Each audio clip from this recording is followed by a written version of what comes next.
Hello, and welcome back to the Toy Office. I'm your host, John, of such shows as Cryptopedia, which you may or may not have heard. You know, it's what I do.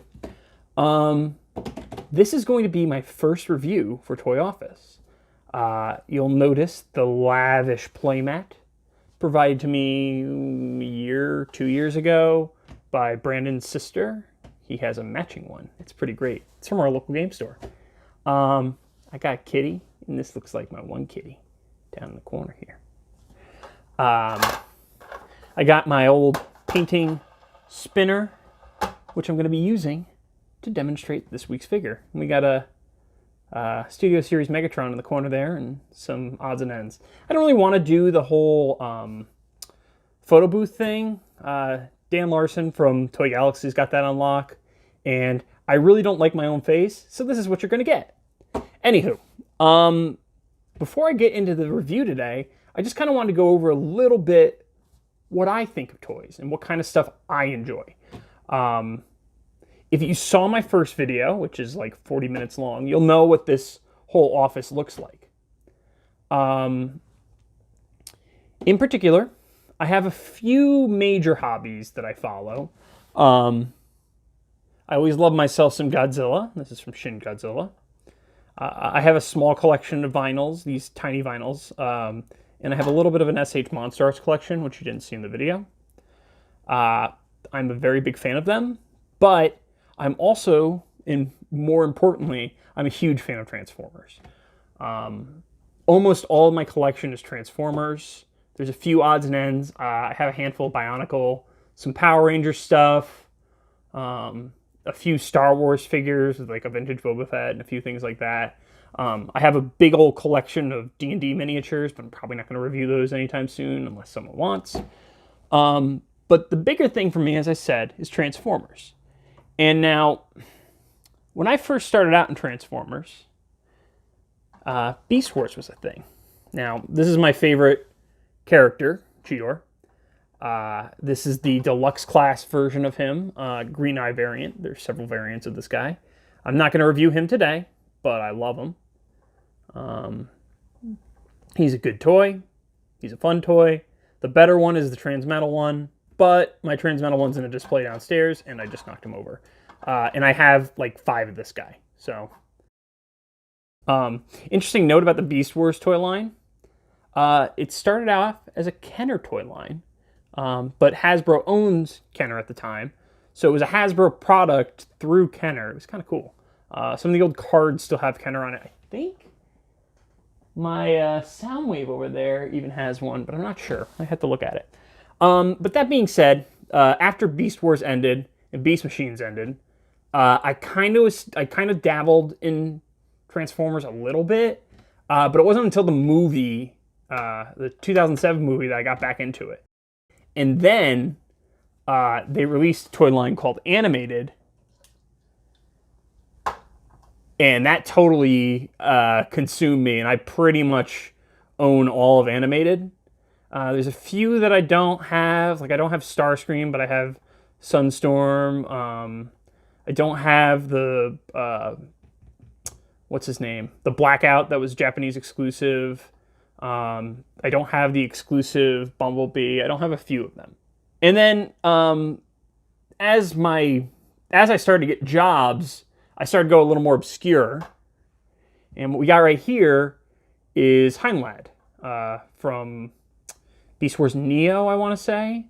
He's a Tanuki. He has a clock in his tummy that actually works. And not only that, but he has a functioning alarm clock. You can see there's a little yellow thing there that works, but because I don't want him to get acid rotted, I don't have the clock actually running in him. He also has Tanuki balls. Very fun. Then, of course, I'm still a major collector of the official lines. This is from Titan's Return. Particularly awesome figure. I love this guy. Trigger Happy, I want to say. Really good. One of my 10 out of 10 figures. Just wanted to show you him because I want you to have a decent idea of when I'm talking about things I like, this guy pretty much embodies all of it. He's got a relatively kibble-free, with a few exceptions, robot mode. His robot mode looks gorgeous. He's got awesome guns, some fun play features that don't get in the way of the transformation or the robot.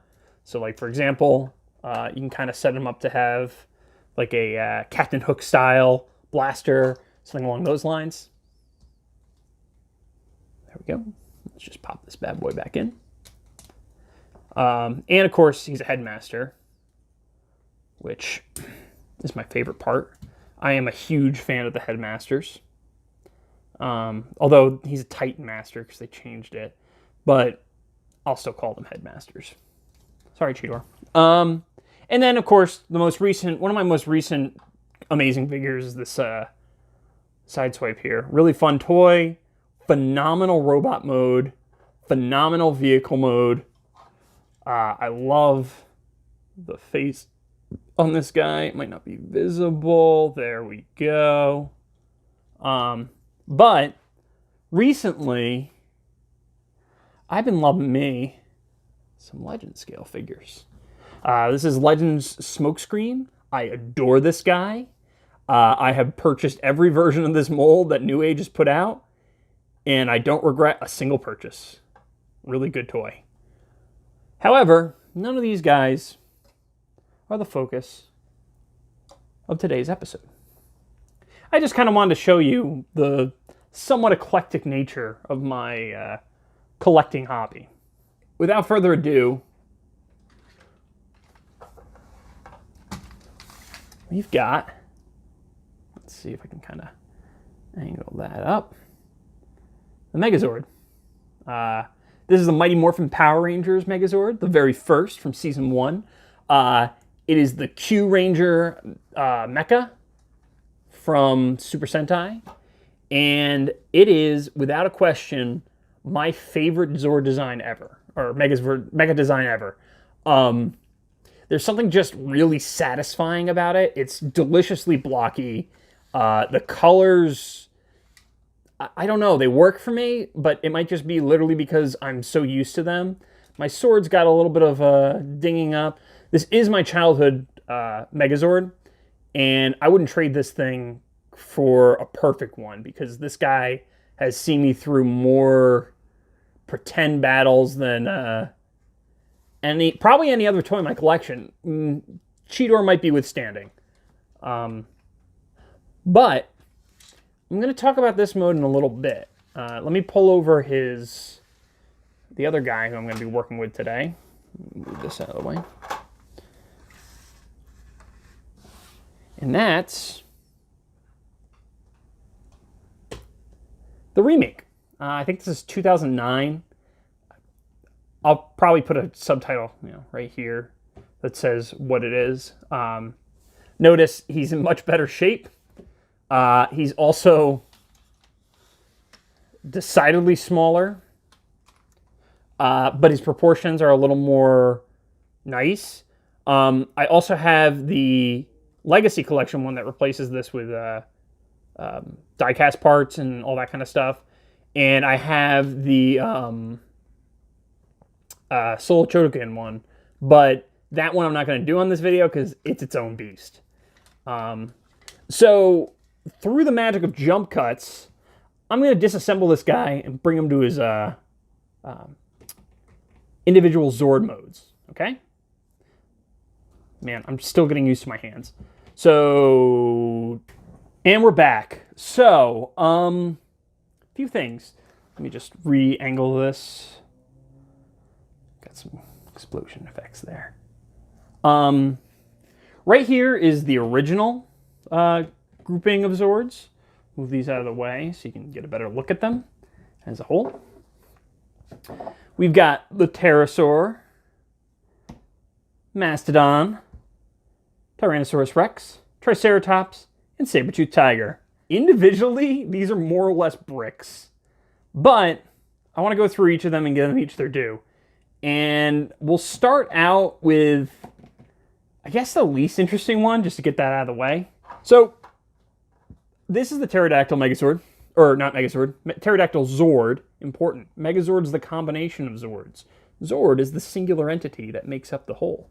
You can see here the little like blaster things that end up on the back of the Megazord turn into feet for this this particular Zord. There's not a whole heck of a lot to look at. You got the chest piece that makes the cockpit, a nice little detail here and here. The head is originally painted, which is kind of nice. And if we spin it around, you can see there's a few pink detailings on the inside to show that this is the Pink Ranger Zord. Unfortunately, mine is missing its wings, which originally this guy had them. They would fold out and then fold back in. But since I've had this for 26 years or something like that, definitely over 2 decades, he's lost some pieces. Well, she, I guess, if you want to go by the gender of her pilot. Now, 2009, they did give this an update. As you can see, this girl right here, similar paint scheme on the head. Ooh, I lost you. Similar sticker placement. We've got a nice metallic looking sticker, although I do have a strong preference for this one. For whatever reason, I just really like the painted metallic effects, so like the non-metallic mellowed look. Once again, still has the detailing here, little stickers there. I think I had to apply these stickers by myself, but I could be wrong. This one does have the wings. They're basically worthless. And the head is on has a bit of articulation, which is kind of nice. Overall, not that interesting of a Zord by itself. It's literally just the chest piece of the Megazord in both forms. There are little pieces right here that allow you to peg it onto the back of the tank mode of the Megazord, but we'll get to that when we get on. So the Mastodon, I love this guy. He's just a gorgeous chunk. Mine's missing his eye, unfortunately, but he's got this eye, so, you know, he's been through some battle. Trunk has some articulation, although I have the feeling that in the past, it was a little better than it is today. Got a little bit of a flop there. Some nice chrome detailing on the tusks, which surprisingly on mine have held up pretty well. I think I have my tusks backwards. I'm not sure though. Don't really want to try and take them out because I don't want to try and replace this. It's basically got zero articulation. The feet kind of move a little bit. The front feet are completely static.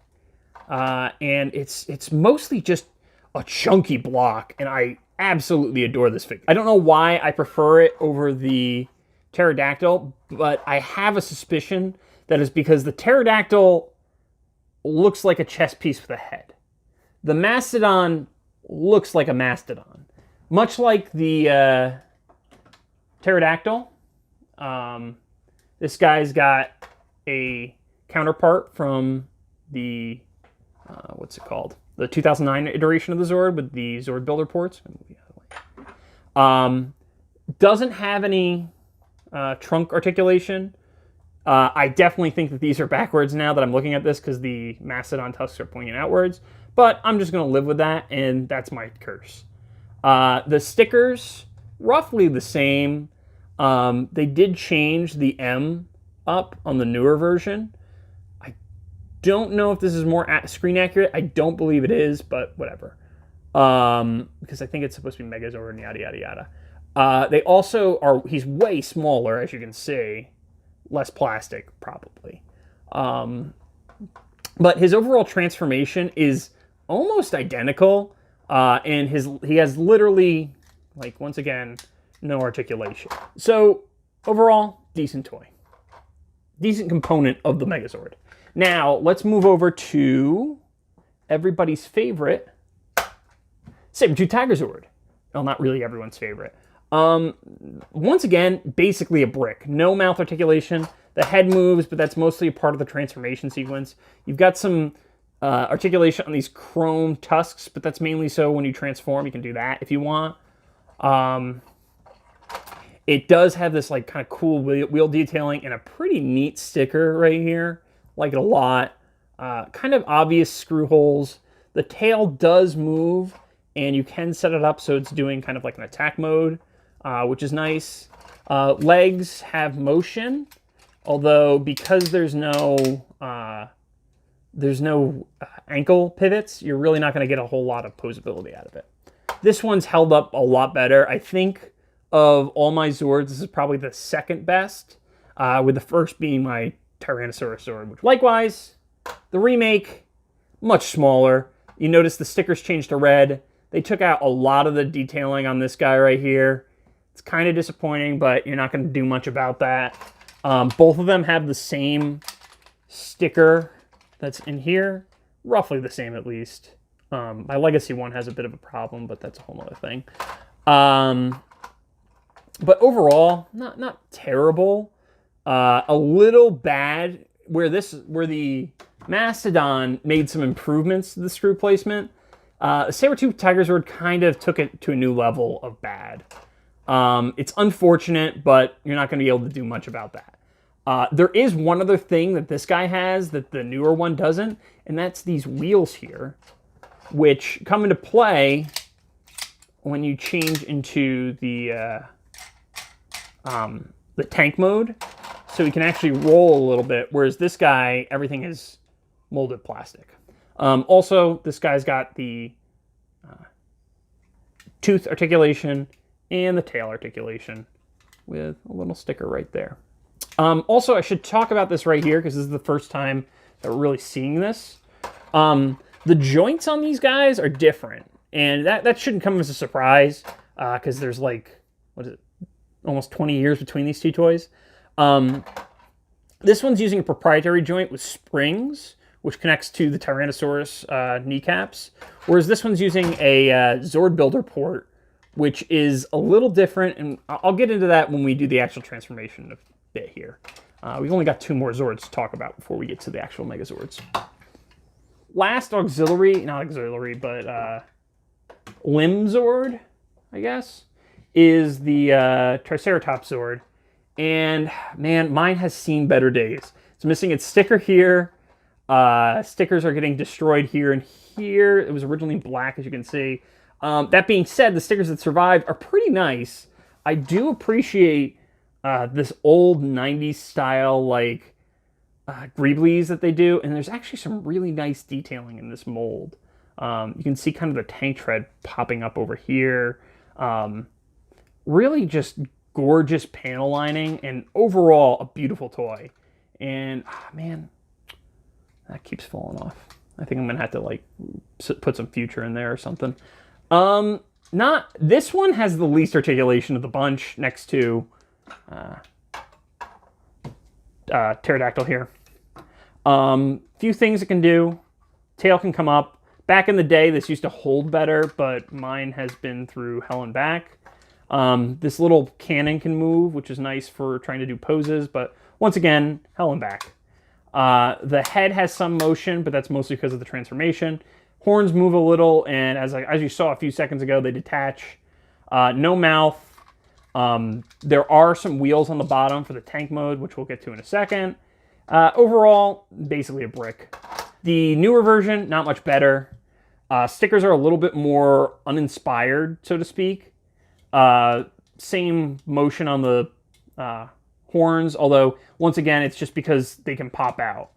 I don't really want to show that. The sticker in the back is mostly the same, but the side stickers haven't changed a lot, or they made a more abstract pattern versus the old, like, kind of trying to be something look. Both of them have basically the same detailing in terms of panel lining, although the newer one obviously is missing some stickers. Of course, the other thing to note is the tail doesn't have an articulating cannon anymore, so you can't really have some fun posability, and there's no chroming happening, which is also a similar problem with the Sabertooth Tiger Zord. Now, looking at the back sides, once again, we got the Zord Builder, and we got the proprietary one that's made explicitly for this Zord. Overall, they're both cool. That leaves one final singular Zord, and it's my favorite, because it's also my favorite Ranger. it's exactly what it says on the tin. It's a Tyrannosaurus. It's got some cool jump jet detailing in the back here. The tail is nice and gorgeous. It's got a little pop-off thing, which is for the transformation. Has some knee articulation with a ratchet, some foot articulation, very minor, mostly to facilitate the transformation. The legs can move, but you're kind of bumping into the tail if you move them too much. And it's not exactly the most stable after you change it out of anything other than what it's designed for. Arms have some articulation. He's a T-Rex. He's not really about his arms. And the mouth can move, as you can see here. All these details on the head are painted, which is really nice. Stickers on mine, listen, this was my favorite, so it's not holding up the best out of all of them in terms of stickers. Although it's doing relatively good now that I'm looking at it again. Overall, it's a fun toy. There's no articulation in the waist. There's not really a whole heck of a lot that this thing can do. But it captures the imagination. And honestly, that's really all a toy needs to do for a kid to enjoy it. And if you have this in your hands, it really does feel pretty quality. Which, you know, even almost 3 decades later, that's pretty good. Let's just put this guy over here. And let's pull in the newer version of him. Now, there's a few problems I have with the newer version. First and foremost, the Zord Builder ports on the knees kind of kill the look for me. That's one of the nice things about the old style is you can see these like little double bits here that are kind of where it pegs into the joint, which is kind of nice to see. Let me move that head back down. The old Zord had the lightning bolt here, which is really nice, and you know it's got these nice detailings here. But the newer one still has some of the detailing, but they've replaced the logo with some weird abstract binary thing. I'm not all about it. Additionally, the paint on the head is a lot weaker. They're missing the outline that this guy had, which really made him pop. And the blue is a little bit too dark for my taste. It might not come out in the camera, but whatever. He just feels a little skimpier, but then again, this is a little bit more accurate to the show, I feel like. So I'm not going to fault them on that. Unfortunately, he is missing these stickers on the feet and the ankles, which kind of make him a little bit more blah to look at. One thing I really hate, and this is really a problem with a lot of modern toys, is you've got the production stamp back here, and it just really ruins the back look. I will say it's nice that these details are molded. I don't know if they'll pick up. Yeah. So you can see the jump jet details are kind of molded here, whereas they were a sticker in the past, which is nice, and I appreciate that. But I don't know. There's something about this guy that just doesn't feel as beefy as the original. And like looking at it from behind, you can look at the original one from almost any angle, if it stands up, and it feels powerful, whereas the newer one kind of feels anemic, I guess. The real attraction of these guys is the Megazord. Now, if you've watched the show, and I think originally you were supposed to press that, but whatever. If you've watched the show, you know that there's a form between the Zords and the Megazord. And that's the tank. I forget what the exact name of it is, but it's a tank. So let's set that guy up. I think it goes this way. So they all kind of are running. They're doing their thing. This comes down, plugs in, like so.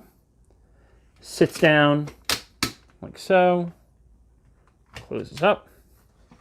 And oops, plugs in. So just to show you that, close her up. This will plug into there, and there's like a little bit of a depression in here, and a lip, and then just clicks into place, and there you go. Now, cool thing about this is it does roll at this point. A little squeaky because it's a little old. But yeah, so the legs have formed. I really hope that's the right configuration for the feet. It is not. I got them backwards. I almost always get these guys screwed up. Shoot. Man, my Triceratops has seen better days. So, after that, you're going to take this guy, the Mastodon. We're going to pop his head off, take out the little handle for the Megazord bit, and stick that in his chest. And then this part is going to do something really cool. I actually really love the engineering on this, and it's one of the most clever things I've ever seen. But that might just be me, young John, talking. So it opens up, and it basically becomes a backpack that just kind of clicks into place and then comes around. And we just move these bits around, like so. There we go. And we've got the tank mode mostly done. There's a few things we're missing, though. So where does this guy fit in? If you've seen the TV show, you already know. But if you haven't, they do something kind of decent with it. Honestly, it's better than some of the cluster Zords that they do for Super Sentai nowadays. You remember that little piece I pointed out before, the little like lip here? That just kind of clips into place here. Something like this. Like so. And there you go. Now you've got the Pterodactyl Zord on the tank, and you're shooting at whatever bat of the month or the episode that they're fighting with is this time. Overall, it's halfway between the Megazord and the Zords. That's really all it is. It's a cool play feature. It's fun. It is something that was on the show. I love it, but I'm almost never going to use this. And likewise, the original guy, the newer guy rather, he can do the same. Let's just kind of set this up. Zord Builder ports are a little bit different. Now, you'll notice that they're basically a hexagon. Yeah, it's more or less just a plug that kind of holds it into place, and there's a ratchet. It's a removable ratchet for all intents and purposes. Let's just set the tank up really quick, just so I can compare the two for you guys. Similar transformation. All the individual Zords on the newer version of this character have the same transformation when it comes to the Bandai 2008. The Megazord for the Solo Chogokin is a little different, not as... It is different, but it's mostly the same as well. Additionally, there is a Super Mini Claw one that I just haven't built yet. So let's just finish this transformation. Pretty quick. Literally identical in function. So there we go. So there the two are. I will say the original handles this form better because I think this was more intentional in this one, whereas this is more of like, you can kind of make this happen, and we threw the piece on the Pterodactyl Megazord so you can do it, but whatever, and the little pegs are there, but you're never going to do this, so who really cares? It's neat that they both are able to do it, and it's from the TV show, but Super Sentai has always been, especially the later seasons, has always been to sell the toys. So I kind of honestly can't be that impressed. So let's just move on to the actual Megazord formation. So a few things. I like to put my Sabertooth Tiger teeth up. I don't know if it's actually recommended in the instructions, but whatever. If we're going to go by the TV show logic, these magically disappear. Who knows where they go in the Enderman. She pops off and flies off. The tail locks into place. You heard that click maybe? I don't know. I'm trying a new methodology for recording, so I'm not entirely sure how all the audio is going to turn out. Then this stands up, pops back, and we're going to have to move this out a little bit. Stands up, and there we go. So at this point, the hands spin, and these shoulder pieces come out. So we're mostly there. You'll notice a few things in this mode. First of all, you'll see these two little red points. That's going to be where the pterodactyl Megazord plugs in. And let's just pop his head down. So you can see there's like a little cavity that stores the Tyrannosaurus head. We just pull that down and pop that in place. And then, like any good Megazord, the last thing you do in any transformation is the head. As a rule, you never do the head before you finish setting him up.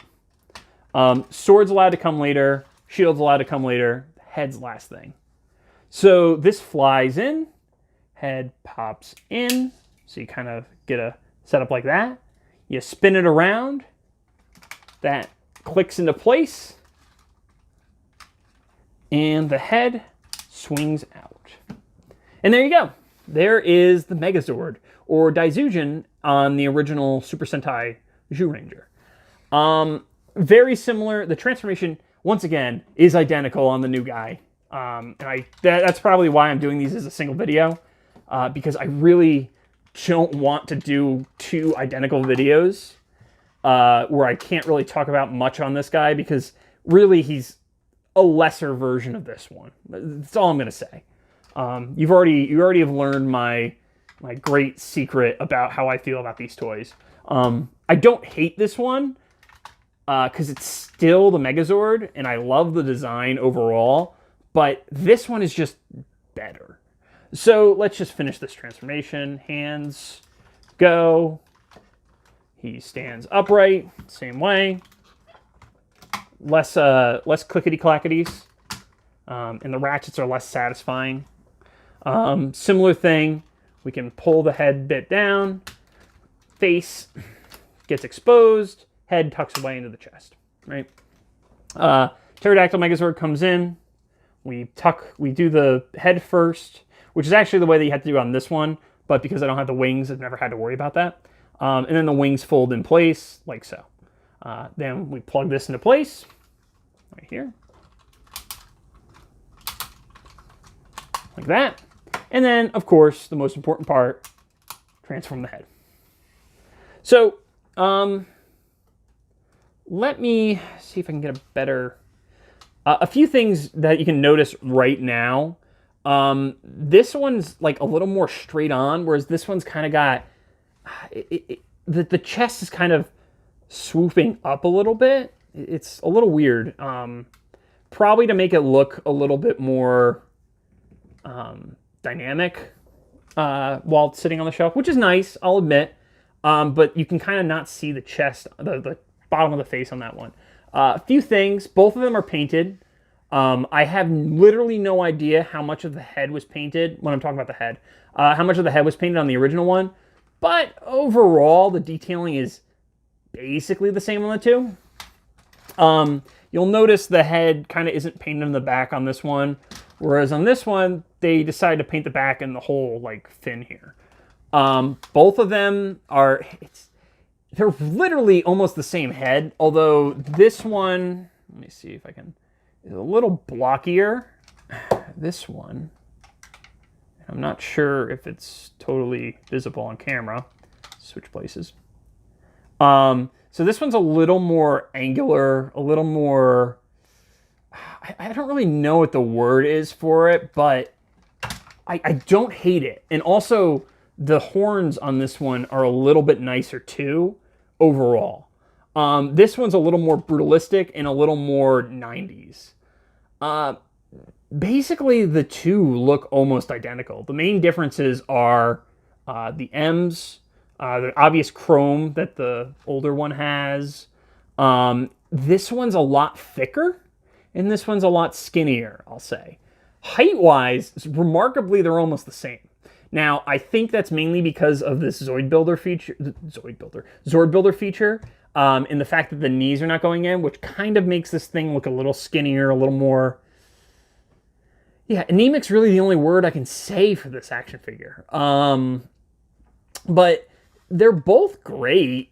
If you can't listen, you're probably not gonna be able to get your hands on this guy anymore. That's just a rule. But if you can get your hands on this one, you're not really missing out too much. There are a few cool play features that this guy's missing, like this, like the little articulation there, but not really a lot amount. Let's just kind of set up the shields. So both the shields work the same exact way. They hook into place, and the Megazord holds them. I tend to put them in the right hand. I'm not sure why. Actually, let's move to the left on this guy. So you can fit into both hands, obviously. They're literally the same. And then, of course, arguably one of the most important parts of the Megazord, the Power Sword. So this is the original Power Sword. This is the 2009 Power Sword. Now, you may notice a few things. One, the 2009 Power Sword is much smaller. Two, the original one was, in fact, chromed at one point. However, I did this to it a bunch and stabbed it into various things. So the chrome has more or less disappeared on most of it, with the exception of the bit that I didn't really stab into anything. You'll notice that mine is a little bit bent, but, that just means it's seen some good play. And personally, for me, I like to have things in good condition. I like to try and keep things in good condition. But overall, if it's not in good condition, as long as the part's there, who really cares? Another thing to note is this one's made out of like a rubber plastic. That's probably because safety concerns changed considerably between the time that this guy was made and the time that this guy was made. It kind of makes for a little bit of a disappointing sword. I will say the legacy version of this does have a better sword. It's still pretty small, but it is a better sword. Overall, I'm going to say that this is a pretty decent figure. I don't really want to give number grades because number grades are arbitrary for me, and I'm never going to remember my rating scale. Just so you know, on my scale, this guy's a 10 out of 10, and this guy's a 10 out of 10. So really, for me, my favorite toys are the ones that mean something to me, the ones that are fun to play with, the ones that are characters I love, things that I've played with a lot. This guy's got a cool water gun feature that's awesome. Don't use it anymore, though. And these guys, they kind of win the overall... what's the word I'm looking for? They kind of win by default, so to speak, because they're both gorgeous. They both evoke one of my favorite Megazord designs, one of my favorite robot designs, period. And I think they're just both really fun because at the end of the day, they're both the same toy. Just this one is a little bit different and it has a little less articulation. And honestly, I'm more comfortable playing with this one than I am playing with this one because this one, I'm worried, is one day just going to shatter on me. Whereas this one, I still got some time before I'm worried about this one shattering. Anywho, I guess what I'll say is, would I put either of these on my desk, my office desk? I've considered doing this one. This one, not so much, mainly because it's expensive. But I would keep it on my desk if it were not so expensive. And if it did not have the sentimental value. Now, you might get some weird looks for that, but you know what? We only live once. And if someone has a problem with the toys on your desk, well, whatever. Anywho, this has been Toy Office. This has been my first video review. If you have any comments, feel free to leave them. Constructive criticism, please, not really being mean. I don't really care, because whatever. But, just try to be nice, people. The internet's toxic enough. If you enjoyed this, or if you enjoy my voice, which good on you, I guess. There is a podcast you can listen to that has me as one of the main hosts. That would be Cryptopedia. I mentioned at the top of the episode, we talk about cryptids. We talk about ghosts. I think we talk about ghosts. Yeah, we talk about a spectral moose. That counts as a ghost. And we talk about just various weird things. And honestly, being an adult who likes weird stuff, it's kind of hard sometimes. If you enjoy this, be sure to subscribe, click that bell, whatever the heck you want to do. I can't believe that as of filming, this is 51 minutes. I like toys. I like talking about toys. I'm probably going to do more of these videos. I hope you're ready. Until next time, make sure you bring a toy to work. Because you know what? Sometimes you just need a little bit of fun. And that's not my tagline. I literally don't know what it's going to be. See ya.